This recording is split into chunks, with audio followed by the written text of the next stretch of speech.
Well, good morning, everyone. Welcome to the monthly virtual recruiting call with the Illinois Department of Revenue. My name is Julie Love, and I am the manager of recruiting. This call is being recorded and will be placed on our website.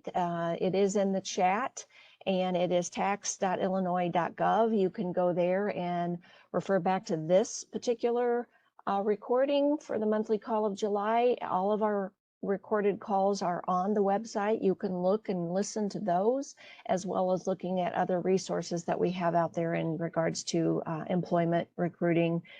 On the call with me today is Brent Stice, our manager of interview and selection, and also our newest team member, Jackie Lewenthal, who's in our Chicago office, and she is the HR labor liaison up there. So the three of us are going to tag team today and go through a quick presentation and really get to the burning question, which is the topic of today's presentation, which is, and hopefully I'm going to switch over and share my screen here for you all.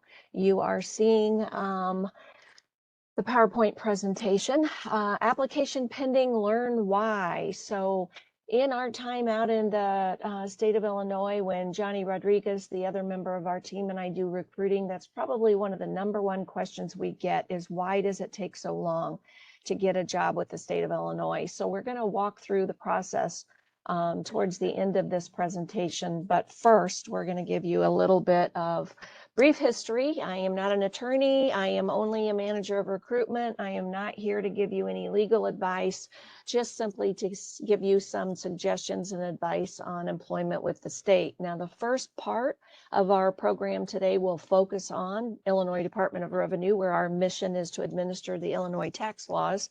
We collect tax revenue in about a total of about $67 billion. And then we turn around and deposit those funds and then disperse them in a timely manner. So that's basically what we do here at the Department of Revenue. This is a picture of our building down in Springfield. It is our largest location. We do have offices in 6 locations across the state. This is the Willard Ice Building, and the majority of our employees are down in Springfield. I would say probably 80 to 85% of the jobs we have are located in Springfield.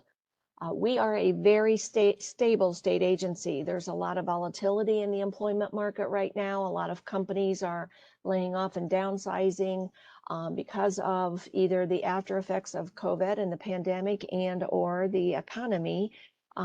We are not. In fact, we continue to expand and grow on a monthly basis. So as a state agency, we are required to be here. We were formed under legislation to collect taxes, the first one many years ago, and now over 80 different types of taxes that we collect.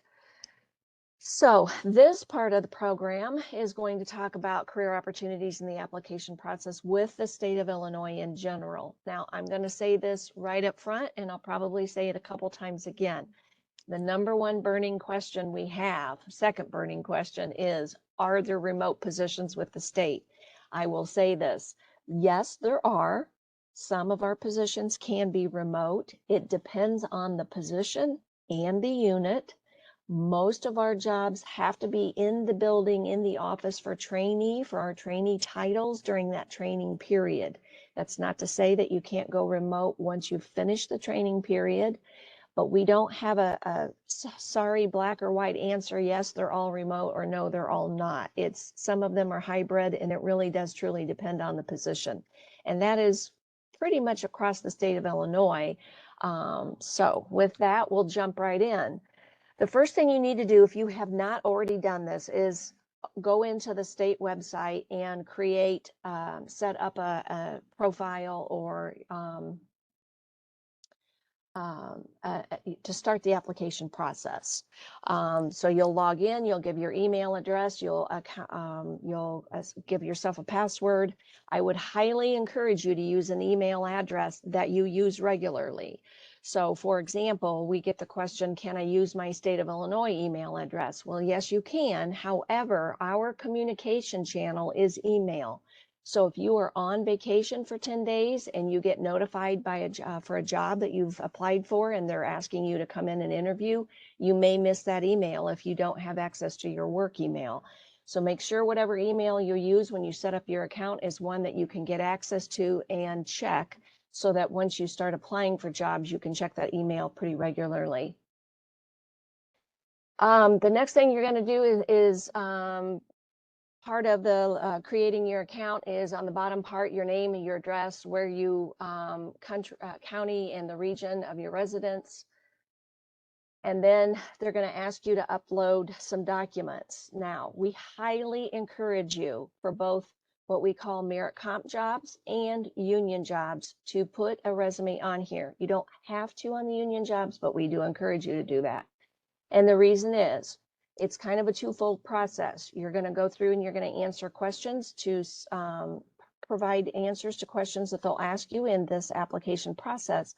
Sometimes we need to verify information. And if there's the resume attached, we can go through and say, oh, right here's where this person got the training that's needed for this job. And if your resume is not attached, we can't verify that. We also encourage you to attach, well, for many of our positions at Revenue, you have to attach your transcripts. Our trainee titles do require those, the Revenue Auditor trainee and the Revenue Tax Specialist trainees. So put your transcripts on there as well. Basic information, name, address, phone number. Couple of things on here. Are you willing to relocate? Maybe. Yes, no. Make sure you fill that in. And then you're going to get into specifics for your information. So your previous employment. Now, another point is if you attach a resume, sometimes it will parcel over and fill in this information. We highly recommend that if you go that route, it's okay, but verify, double check this information. Sometimes it gets a little mumble jumbled in that transfer process, so you need to make sure that the information is correct. Education, same thing. If it's on your resume, it should be picked up and parceled over, but verify. And any skills that you need or would be required for the job that you have certification for. So in this example, the position is for a project manager, and it does require what we call a PMP certification. So this candidate attached, they labeled what the certification was or the license, and then the description of what it was, when it was issued, and when it expires. So any kind of certification that you would have, a CPA, a law degree, in HR, a professional of human resource, or a senior professional of human resource, any of those types of certifications that you would have, you would put on here as well.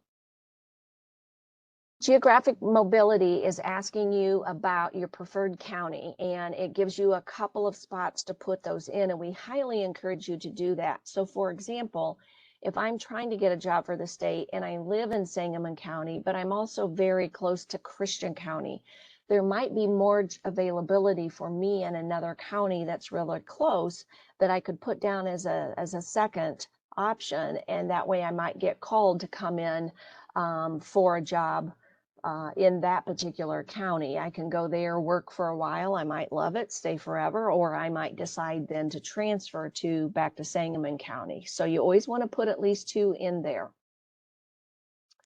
Now, you want to make sure you review the job posting, because every time the job posting itself is going to contain all of the information in it that you need to learn about that particular job. So it's going to tell you the agency. It will tell you the very, very critical closing date. You have to apply before that closing date and time if it's listed. Some state agencies close them at 5 p.m. Some state agencies close them at midnight, but you want to pay attention to that close date and time. If you try to apply afterwards, you will not be able to. The job postings will tell you where the position is located, what the work hours are. And I can't see my chat on here, so thank you, Brent, if you are following up with chat questions on there. I appreciate that. I've got it going.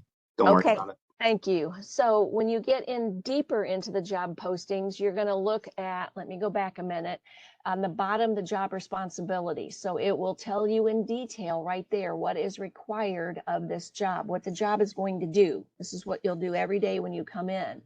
Then you're going to look at what's called, there are minimum qualifications and preferred qualification. The minimum, you have to meet those. If you don't, you will not make it past to the next round. So that's a hard stop. If you meet the minimums, then we go in and look at what's preferred or what the hiring manager really prefers a candidate to have. And this makes a difference because if we have 100 candidates and they all meet, then you ask, well, how do we winnow 100 candidates down to 10 to interview? We look at the preferred qualifications and you get kind of points for how you answer the questions. So if you have one of these preferred quals and you miss it and don't acknowledge it, you don't get points for it. So you really want to pay attention. In this case, it's looking for project management experience in DEIA related projects. So I would have on my resume that I am the leader of a subcommittee group for our DEIA committee here at Revenue. And what do I do and the job functions that I perform in that aspect. So you would want to break all of that down. If there are any conditions of employment, they're listed on the job posting. Again, you're going to want to make sure that you look at those conditions of employment. It might be a valid driver's license and ability to travel. It might be you have to be able to have a state cell phone and a laptop and use it. It might be you have to list 50 pounds. Those are hard stops on the position. So if you get in and you apply and you see one of those you can't meet, and you apply and you get in and then you're not able to meet the job, the condition of employment, then you will probably be asked to leave that position. So make sure if there are any conditions of employment that you can meet those.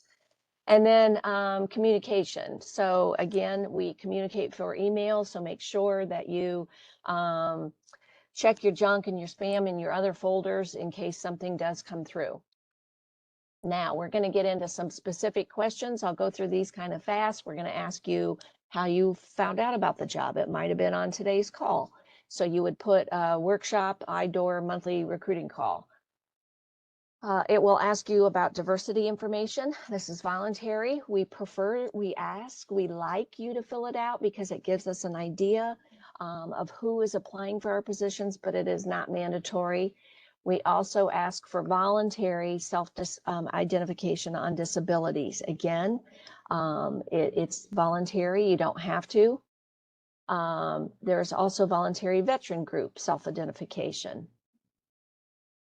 Now you get into the process of answering these questions. And again, I will reiterate this over and over. You need to be as detailed as possible. So it's going to ask you the first hard 2 stops. The position requires completion of a 4-year college degree. Are you able to meet it? Yes. And then it will pop up and say, tell us how. I completed my bachelor's degree in business administration from Lincoln University. My major was human resource. And then that should match up to what is on your resume that is attached. So that if there's any questions, we can go back and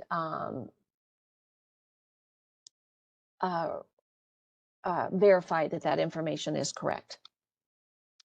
Again, do you possess any DEIA certifications? Yes. Tell us how, when, where, who you got it from. If you want to put a date in there, you can. You don't have to, but you see how specific the response is on here. Do you possess prior experience working in a public government entity? No. I think it should be yes.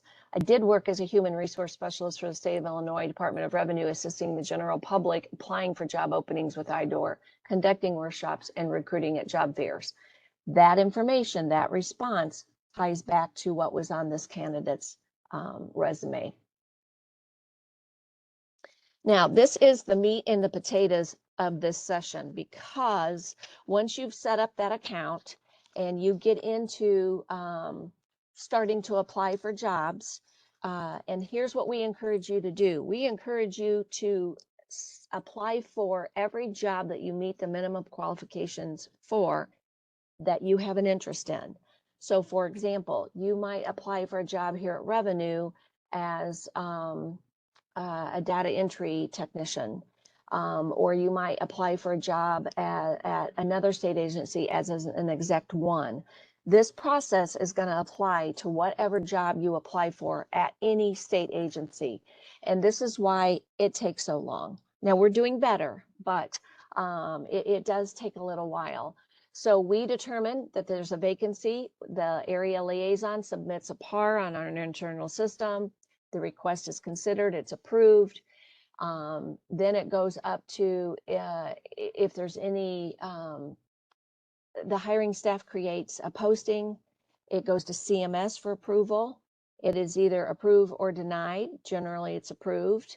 And then it goes to posting. So you pick it up here under the posting is up for 15 days at Revenue. The CMS then validates the candidates for the minimum qualifications. So if there will be min quals, and CMS reviews all of the applications to make sure the candidates meet those. Those that don't get kicked out, those that do continue on in the process. Then we have to determine if it's what we call an upward mobility position. If it is a union job, it could be an UMP, and that's a program for state employees. If it is, we have to wait 5 business days, and then we have to send letters to people in that program to see if they're interested in the job title. We verify state employment if it is applicable, and then we look at any employee at the state who is currently in the union that might have what we call contractual rights to a job. So the union says that certain positions have rights to get certain promotions. We have to check all of the contractual rights of any candidate that applies before. And if there are candidates, and there are 10 on a list, we go through based on seniority, and we reach out to those candidates to see if they're interested. Now keep in mind that takes a little bit of time because it's a back and forth. We reach out to candidate 1 and they say, nope, not interested. Candidate 2, nope, not interested, already found a job. We go through that bid record until we either exhaust it all and find out no candidates are available in it, or one candidate says, yes, I'll take the job. If that happens, then that job never goes to the general public. So if you have applied for something that somebody got internally, if no one is interested internally, then it goes to Brent's side and it goes to what we call other means, and then you would get contacted for an interview. So then it goes on to the next part of it. So this is the same process for a merit comp position. It starts out the same, going through determining the vacancy. We have a posting done, and then you pick it back up over here. We conduct the min qual review. At this point, HR conducts what we call a subject matter expert to review if the candidates, that person will review the applications to make sure the candidates are qualified. Then we go to conduct the interviews. We submit those scores to CMS. CMS validates the eligibility list. HR makes a tentative offer. We do background check. Background check comes back. You've cleared, and then you get a final offer and you start working at Revenue. So this is our process. You can see all of the different little photos on here is kind of a hard stop on where we have to stop and do something. It used to be anywhere from 6 to 9 months to 12 months for a position to get filled. And we have reduced that time, but there is a lot of back and forth between IDOR and CMS on the steps in the process. And you can see, again, each of these steps is kind of a hard stop where we have to stop and do something, stop and check something. And I think that is it for the actual PowerPoint part of the position. So we can open it up to questions. We would ask this to please keep your questions very professional and very kind. If we see someone who's kind of being mean, we're going to ask you to not be mean anymore and then ask you to leave. So I don't think that's been an issue. And if you have a very specific question, it would be best that you reach out to our team. and ask. So, you know, if that way we can look into maybe when you applied, how you applied, and if there's something specific that we can get back to you on. So, questions from our group. Any on here that we can kind of answer for anyone? And as we look for these to come through, question was for the group, where do you apply for a position? You can go to the State of Illinois main page and apply. There you can winnow down on that main page to select a particular agency, and you can do it by state agency, so revenue, CMS, DHS, or you can look at all of the jobs. The application process will be the same for all state agencies. There are a couple of nuances. We post ours for 10 days. Some state agencies post their jobs. No, I'm sorry. We post ours for 15. Some state agencies post theirs for 10. So you want to make sure you look at that closing date. I applied last May. If you mean May, just a couple of months ago, we are still in the process of going through for those revenue tax specialists applications and making offers on those titles. So we will, once the position is closed.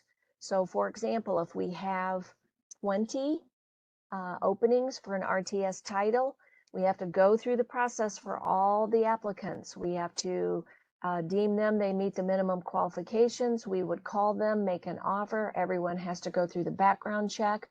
Once that background check is completed, then we would make a final offer.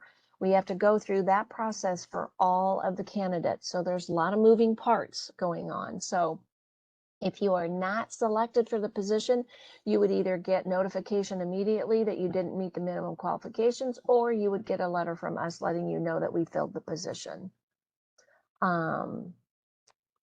Let's see. And Brent, feel free to jump on here and answer questions. This one might be for you. Yes, Brent, there was one question on there I think you can address, and the question about the interview. Yes, we just did a segment on this. The interviews are a panel. It's usually, it can be the hiring manager and then 2 or 3 other panel members. They are usually done via WebEx, and the interview questions are all the same for all the candidates. They're asking the same order, the same questions, and the panel members are taking notes as you answer. So you want to be very thorough in your answers. Make sure you hit all the high points, and you also want to be gentle on how fast you talk so that they can capture everything you say. Brent, this is your area, so I'll let you add anything that I missed. Yeah, and I answered a question earlier. Someone was asking about if there's a way to hire your family members and friends ahead of qualified applicants, and the answer to that's no. If they're doing that, that's illegal. But so what we do is after a posting and everyone applies, typically CMS goes through the MinQual reviews, and there's been a lot of questions on here. I've applied for something 4 months ago, and it's starting to get a little better, but it was taking a good 3 months for CMS, once a position closed, to get us back all the candidates that were minimally qualified for the position. Once we get that, we go through a process called a SME review, which is a subject matter expert within the building, to go through all the preferred quals and look at your resume and verify that you have the preferred quals that they were looking for. So like Julie said, those, whenever you're filling out an application that has interview questions on, or not interview, but application questions on there, if you select yes to something, please detail where you gain that experience and don't just put C resume, because we have subject matter experts going through 100 applications, and they will deduct points if they cannot find the answer to that quickly. So really make sure you are leading them to where you gained your experience and why you selected yes on the application question. But anyways, after SME reviews completed and points are adjusted, we send that back to CMS, and that's another 2-3 days before we get back the final list. And typically we interview the top 12 candidates when it gets to my side of the business.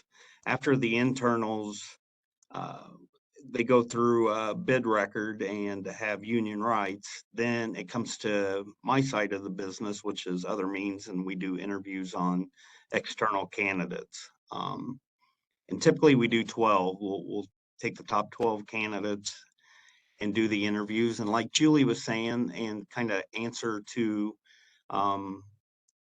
what the interview process looks like. So typically it's the manager of that position and me, or someone from my team. And they may have another person from their division in the interview. And what revenue does differently than any other state organization is we have something called a random interview panel member, where anyone that works for the Department of Revenue that took interview training, once they get certified, they're in a lottery and we pick them, and it's just, they could be anything from a janitor to the director of revenue. And once they're selected, they are on the interview panel, and it really keeps everything above board. It's a fun experience for them to go through the process, and it really helps. It's really funny, but a lot of the random interview panel members, they hear or see something different than what the division manager hears and sees, and it really helps us through the interview process. The interviews are very structured. It's very structured. It's not like the private world. Like I said earlier, I came from private life. I spent 23 years with the Walgreen company and came over here 2 years ago. So, in private life, you could just interview who you wanted and select who you wanted and move on with your day. But here it's very structured. Typically, there's 10 questions. Everyone gets the same questions in the same order, and there's silence in between the questions that scares a lot of people, but don't be scared of that. And because we, on our side, we're just typing what we're hearing and then scoring. And then after the interview is complete and you've left the room, all four of us have to discuss why we scored the way we did and what we heard differently if the score is more than 10 points apart. So it's very, very structured. And going back to, I forget who asked the question about getting your family and friends here. I don't see a way to do that, at least with the Department of Revenue. Once I get everyone's scores back, I send every scoring tool back to CMS. CMS is Central Management Services. They oversee all hiring practices, and they go through every single scoring tool and match up what everyone dictated in their scores and make sure that we had discussions on scores that were far apart. And if they don't see what they like, they send me emails and I have to get them more information. So it's a lot of hands-on with CMS. So you've heard the term CMS quite a bit in this call. They oversee all hiring in the state of Illinois. And then once everything looks good with the interview, they take your application score. So those application questions that you say yes or no to, they take that score and combine it with your interview score to give you a final combo score. And they send me the top 3 candidates, and I begin making calls and offers to those candidates. So at the end of your interview, if you get one, you're going to hear someone say it's going to take 2 to 4 weeks before you hear something. It's probably going to take 2 to 4 weeks to hear something once everything gets organized by CMS and the interview team, and everything goes through our CFO and chief of staff for offers. So it takes a little time. And I know that's frustrating if you need a job right away, but that's the way the state of Illinois works. Yeah, thank you, Brent. You covered a lot of really important facts in that, so I appreciate that. A couple of questions that have come through. The first was, will we send out this transcript from the recorded call? Unfortunately, we can't. It's too big, the size of it, to send everyone. However, Johnny Rodriguez will follow up with all of the attendees on the call and give you some more follow-up information on an email either tomorrow or early next week. Again, you can always go back to our webpage. These calls are on the webpage, so you can go back and listen, and there are other resources on there. So if you get stuck in the application process, there are a couple of great videos that walk you through and some handouts on there. So make sure you check out our website. It is tax.illinois.gov. Question was on, let's see here, does it matter if you're on this call and Brent and I see that you're on this call? We don't get the resumes. I don't get the resumes. So we are very siloed. I handle recruiting, going to career fairs, doing events like this, educating people, helping them apply for jobs, but I don't see the resume. And really, Brent doesn't see the resume until it's already kind of went through the min qualification verification process. And then if it's not filled internally, it goes over to him. But it is not up to us to review resumes. That goes back to what Brent spoke about earlier in the private world, where the manager could review the resume and then make a hiring decision to call that person directly. At the state of Illinois, you cannot do it that way. You have to apply and then you go through the process. The other thing is to keep in mind for some of the jobs like the administrative assistants, some of the exec one titles, we could easily get over 100, sometimes 200 applicants applying for those jobs. All of the state agencies do. Those are great entry-level jobs to get your foot in the door. So just take that process that we walked through earlier and then multiply that by 100, 150, 200 people that you have to go through. So that's part of the reason it just takes a little while.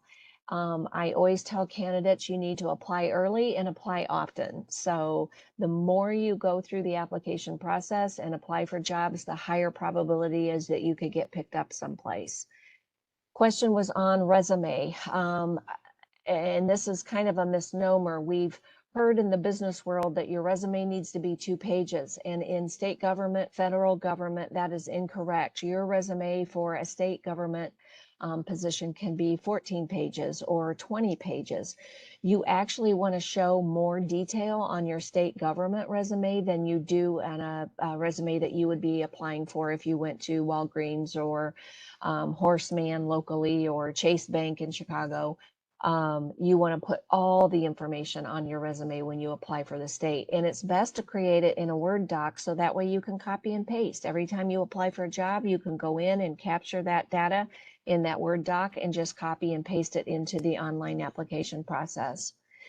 Question from Don on experience, school, or work on the application. If it is experience gained through school, how do we show that experience on our resume? For example, if it is to show our knowledge of Java, should we list out the classes we took so it shows on the resume?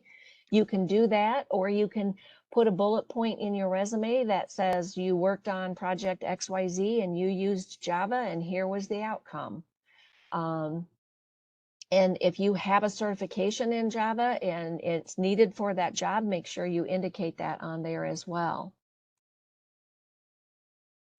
Laura asked a question, is this in order to be a tax preparer? Most of our jobs at Revenue deal somehow with taxes, not so much in HR, maybe not so much in admin services, but many of the other areas in Revenue deal somehow with taxes. Another $64,000 question, do I have to have experience? And no, you do not, particularly for not every job, particularly for our trainee titles, no experience necessary. So you could graduate with you can graduate with your bachelor's degree and get hired for a revenue tax specialist trainee with no experience whatsoever. And we will train you over the course of the first leg of that training is 12 months. You get all of the classroom and on the job experience training that you need for that experience.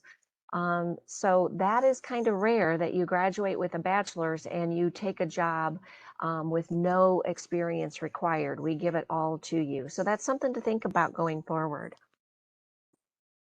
And Brent, help me out here if there's anything you want to jump in on here.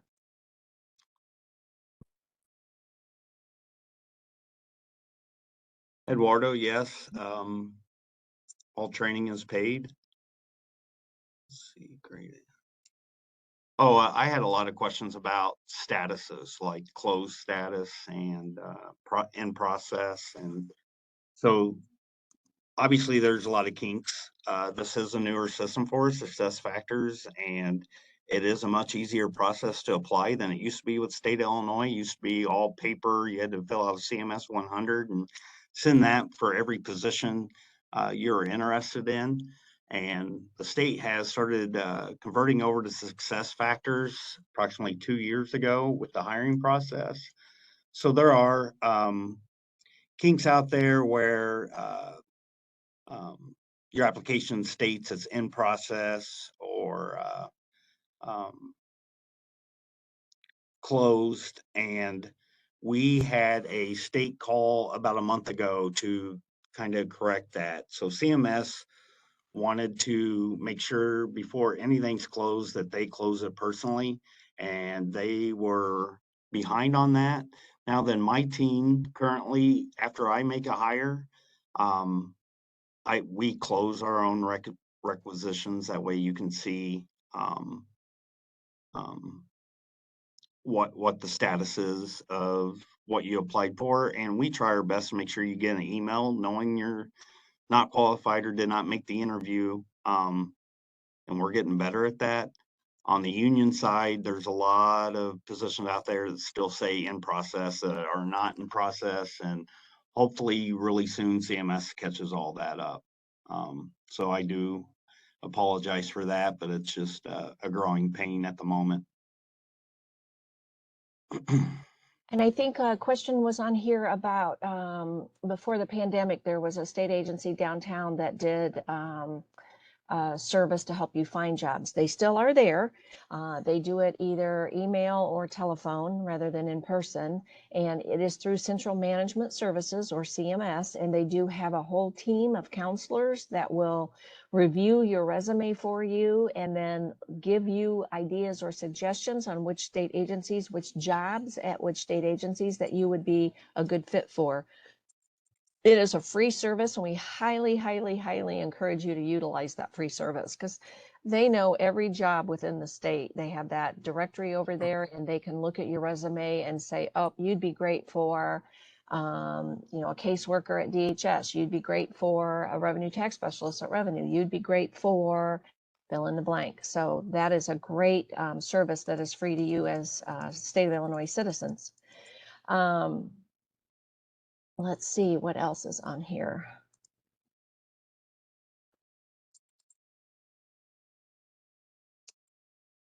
Each of the job postings has a contact name at the bottom of the job posting. We highly recommend that you print off or save the job posting when you apply for a position. So if I apply today for 10 jobs, I could get a phone call in 6 or 8 weeks asking me to come in for an interview, and I may have forgot which jobs I applied for, the particular details on them. You want to save those job postings because many times the interview questions could be related to the content in the job posting. So that gives you a chance to review the posting, look at the job requirements, and think in your mind, well, if it's talking about scheduling and attending career fairs in the job posting, and I've done that, I'm going to think about times and examples of I've done that in my career. So if they ask me that question, I will be prepared and ready to go. But if you can either save the posting in a file on your desktop or print the job posting, it will help you if you get a call to come in and interview. Also, at the bottom of those job postings is a contact name, so you can reach out to the individuals on that posting. The free service we talked about, Laura, is a counseling services by Central Management Services. They have career counselors over there that will review your resume and help recommend jobs at the state that you would be qualified for. It's a free service. It's through Central Management Services, or what we call CMS. Let's see what else is on here.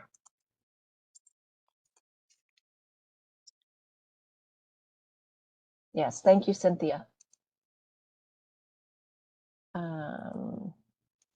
The CMS, the website for the CMS group, if you just Google Central Management Services or CMS in the state of Illinois, it is probably one of the first ones that it will pop up. And when you click on there, there's tabs, and one of them is on jobs or employment resources. And you can click right on there, and that'll tell you about the employment counselors.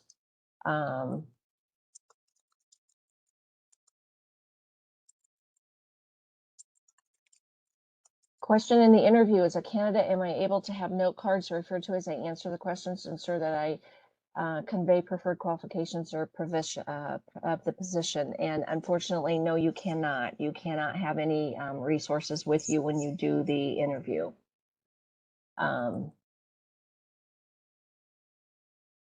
thank you, Carmen, for that CMS link on there. I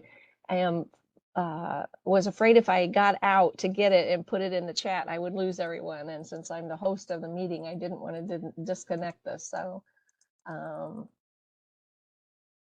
let's see what else. Question comes up in all of our monthly calls about age. There is no age requirement for the majority of jobs at Revenue. There are maybe only one or two that have anything, and it's not even so much as age as it is the ability to perform the job function, but age should never be a factor when you apply for jobs at the state. In fact, at Revenue, many of our employees come to us as a second career. So they may have worked as CPAs or at private firms for many years of their career, and they get tired of, you know, the extra long hours and that busy time at tax season, and they come over to Revenue. They have a lot of knowledge and skills that they've gained, and they bring that with them, and they are just some of our best employees that we have. One of the greatest things, well, we didn't talk about it on this particular session, but one of the greatest things that we have at Revenue is our work-life balance, and that is what appeals to so many people. The majority of our employees work 37.5 hours. It might be a little more during tax season, depending on your job and your unit, but the majority of us, you know, 37.5 to 40 hours a week, and that's it. So your nights, your weekends are up to you to decide if you want to go back to school, if you want to travel, if you have family, if you have kids and sports, hobbies that you do. So that is probably one of the greatest things about Revenue, is the flexibility and the work-life balance.